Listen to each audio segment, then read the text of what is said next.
بسم اللہ الرحمن الرحیم۔ آؤ فضائل اعمال سنائیں آپ لوگوں کو اور ہم بھی سنیں۔ نبی کریم صلی اللہ علیہ وسلم کا ارشاد ہے کہ سراسر ظلم ہے اور کفر ہے اور نفاق ہے اس شخص کا فعل جو اللہ کے منادی یعنی مؤذن کی آواز سنے اور نماز کو نہ جائے۔ حضور اقدس صلی اللہ علیہ وسلم ارشاد فرماتے ہیں کہ میرا دل چاہتا ہے کہ چند جوانوں سے کہوں کہ بہت سی ایندھن اکٹھا کر کے لائیں، پھر میں ان لوگوں کے پاس جاؤں جو بلا عذر کے گھروں میں نماز پڑھ لیتے ہیں اور جا کر ان کے گھروں کو جلا دوں۔ یا اللہ رحم، یا اللہ رحم۔ یہ ہمارے پیارے رسول اللہ فرماتے ہیں کہ جو نماز نہیں پڑھنے جاتے ہیں ان کا جو ہے اتنا غصہ آتا تھا آپ صلی اللہ علیہ وسلم کو کہ جو بنا عذر کے نماز نہیں پڑھنے جاتا تھا مسجد میں۔ نبی کریم صلی اللہ علیہ وسلم کو باوجود اس شفقت اور رحمت کے جو امت کے حال پر تھی اور کسی شخص کی ادنا سی تکلیف بھی گوارا نہ تھی، ان لوگوں پر جو گھروں میں نماز پڑھ لیتے تھے اس قدر غصہ ہے کہ ان کے گھروں میں آگ لگا دینے کو بھی آمادہ ہے۔ اللہ مددگار ہے، میرے مولا رحم و کریم ہے۔ حضور اکرم صلی اللہ علیہ وسلم کا ارشاد ہے کہ جس گاؤں یا جنگل میں 3 آدمی ہوں اور وہاں با جماعت نماز نہ ہوتی ہو تو ان پر شیطان مسلط ہو جاتا ہے، اس لیے جماعت کو ضرور سمجھو۔ بھیڑیا اکیلی بکری کو کھا جاتا ہے اور آدمیوں کا بھیڑ یا شیطان ہے۔ حضرت عبداللہ بن عباس رضی اللہ عنہ سے کسی نے پوچھا کہ ایک شخص دن بھر روزہ رکھتا ہے اور رات کو نفلیں پڑھتا ہے مگر جمعہ اور جماعت میں شریک نہیں ہوتا، اس کے متعلق کیا حکم ہے؟ آپ نے فرمایا کہ یہ شخص جہنمی ہے۔ بے شک جو دن بھر روزہ رکھے اور رات بھر نفلیں پڑھے اور جمعہ اور جماعت میں شریک نہ ہو تو بے شک وہ جہنمی۔ اللہ معاف کرنے والا ہے، رب العالمین۔ بسم اللہ الرحمن الرحیم۔ حضرت کعب احبار رضی اللہ عنہ فرماتے ہیں کہ قسم ہے اس پاک ذات کی جس نے تورات حضرت موسیٰ پر اور انجیل حضرت عیسیٰ پر اور زبور حضرت داؤد پر علی نبینا و علیہ والصلاۃ والسلام نازل فرمائی اور قرآن شریف سیدنا محمد صلی اللہ علیہ وسلم پر نازل فرمایا کہ یہ آیتیں فرض نمازوں کو جماعت سے ایسی جگہ پڑھنے کے بارے میں جہاں اذان ہوتی ہے نازل ہوئی ہیں، جس دن ترجمہ آیت جس دن حق تعالیٰ شانہ ساکھ کی تجلی فرمائیں گے جو ایک خاص قسم کی تجلی ہوگی اور لوگ اس دن سجدے کے لیے بلائے جائیں گے تو یہ لوگ سجدہ نہیں کر سکیں گے، ان کی آنکھیں شرم کے مارے جھکی ہوئی ہوں گی اور ان پر ذلت چھائی ہوئی ہوگی، اس لیے کہ یہ لوگ دنیا میں سجدہ کی طرف بلائے جاتے تھے اور صحیح سالم تندرست تھے پھر بھی سجدہ نہیں کرتے تھے۔ ساکھ کی تجلی ایک خاص قسم کی تجلی ہے جو میدان حشر میں ہوگی، اس تجلی کو دیکھ کر سارے مسلمان سجدہ میں گر جائیں گے مگر بعض لوگ ایسے ہوں گے جن کی کمر تختہ ہو جائے گی اور سجدے پر قدرت نہ ہوگی، یہ کون لوگ ہوں گے؟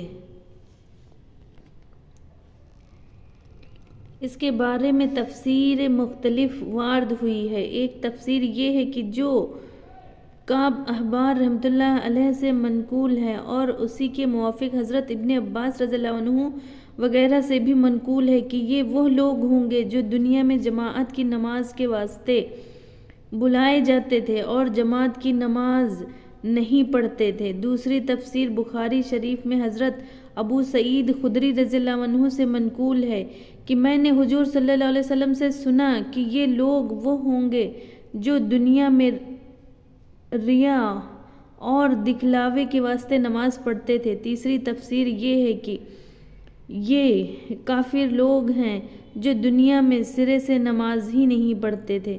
چوتھی تفسیر یہ ہے کہ اس سے مراد منافق ہیں۔ واللہ اعلم وعلمہ اتم۔ بہرحال اس تفسیر کے موافق جس کو حضرت کعب احبار رضی اللہ عنہ قسم کھا کر ارشاد فرما رہے ہیں اور حضرت ابن عباس رضی اللہ عنہ جیسے جلیل القدر صحابی امام تفسیر سے اس کی تائید ہوتی ہے، کتنا سخت معاملہ ہے کہ میدان حشر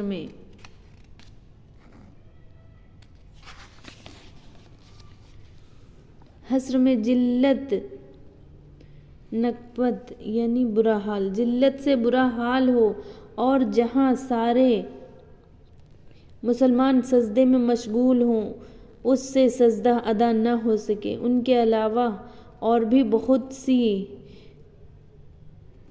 وعدے جماعت کے چھوڑنے پر آئی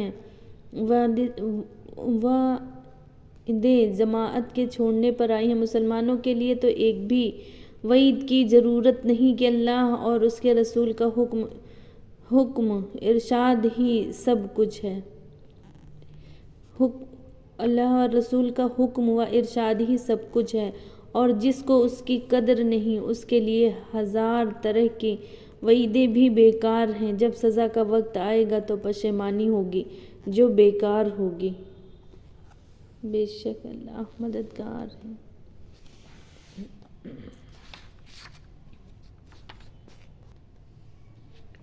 بہت سے لوگ ایسے ہیں جو نماز پڑھتے ہیں، اور ان میں سے بہت سے ایسے بھی ہیں جو جماعت کا بھی اہتمام فرماتے ہیں، لیکن اس کے باوجود ایسی بری طرح پڑھتے ہیں کہ وہ نماز بجائے اس کے ثواب و اجر کا سبب ہو، ناقص ہونے کی وجہ سے منہ پر مار دی جاتی ہے۔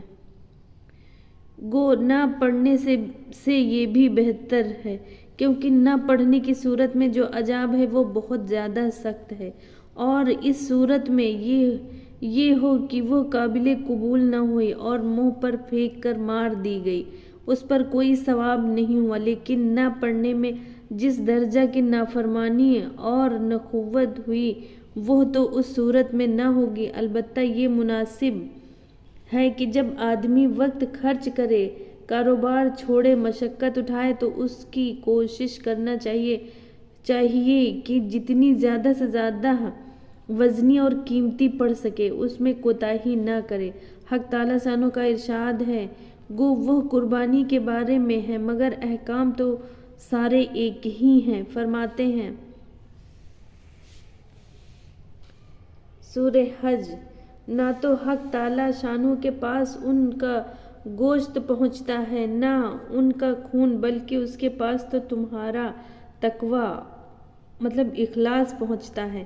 پس جس درجے کا اخلاص ہوگا اسی درجے کی مقبولیت ہوگی۔ حضرت معاذ رضی اللہ عنہ ارشاد فرماتے ہیں کہ حضور اقدس صلی اللہ علیہ وسلم نے جب مجھے یمن کو بھیجا تو میں نے آخری وصیت کی درخواست کی۔ حضور صلی اللہ علیہ وسلم نے ارشاد فرمایا کہ دین کے ہر کام میں اخلاص کا اہتمام کرنا، کہ اخلاص سے تھوڑا عمل بھی بہت کچھ ہے۔ حضرت ثوبان رضی اللہ عنہ کہتے ہیں کہ میں نے حضور صلی اللہ علیہ وسلم کو یہ فرماتے ہوئے سنا، اخلاص والوں کے لیے خوشحالی ہو اور وہ ہدایت کے ایک چراغ ہیں، ان کی وجہ سے سخت فتنے دور ہو جاتے ہیں۔ ایک حدیث میں حضور صلی اللہ علیہ وسلم کا ارشاد ہے کہ اللہ تعالیٰ ضعیف لوگوں کی برکت سے اس امت کی مدد فرماتے ہیں، نیز ان کی دعا سے، ان کی نماز سے، ان کے اخلاص سے۔ نماز کے بارے میں اللہ جل شانہ کا ارشاد ہے سورہ ماعون، بڑی خرابی ہے ان لوگوں کے لیے جو اپنی نماز سے بے خبر ہیں، جو ایسے ہیں کہ دکھلاوا کرتے ہیں۔ بے خبر ہونے کی بھی مختلف تفسیریں کی گئی ہیں، ایک یہ کہ وقت کی خبر نہ ہو قضا کر دے، دوسرے یہ کہ متوجہ نہ ہو، ادھر ادھر مشغول ہو۔ تیسرے یہ کہ یہی خبر نہ ہو کتنی رکعتیں ہیں۔ دوسری جگہ منافقین کے بارے میں ارشاد خداوندی ہے کہ سورہ نساء، اور جب نماز کو کھڑے ہوتے ہیں تو بہت کاہلی سے کھڑے ہوتے ہیں، صرف لوگوں کو دکھلاتے ہیں کہ ہم بھی نمازی ہیں، اور اللہ تعالیٰ کا ذکر نہیں کرتے مگر بہت تھوڑا سا۔ اللہ مددگار ہے۔ یا اللہ سب کو نیک اچھی نماز پڑھنے کی توفیق عطا فرمائے۔ یا رب العالمین سب کو نیک عمل کرنے کی توفیق عطا فرمائے۔ اے اللہ سب کی عبادت کو قبول فرمائے۔ میرے پیارے اللہ تو سب پر رحم فرمانا۔ اے اللہ تو ہمیں بھی نیک نماز پڑھنے کی، نیک عبادت کرنے کی توفیق عطا فرمانا۔ آمین ثم آمین۔ السلام علیکم رحمۃ اللہ وبرکاتہ۔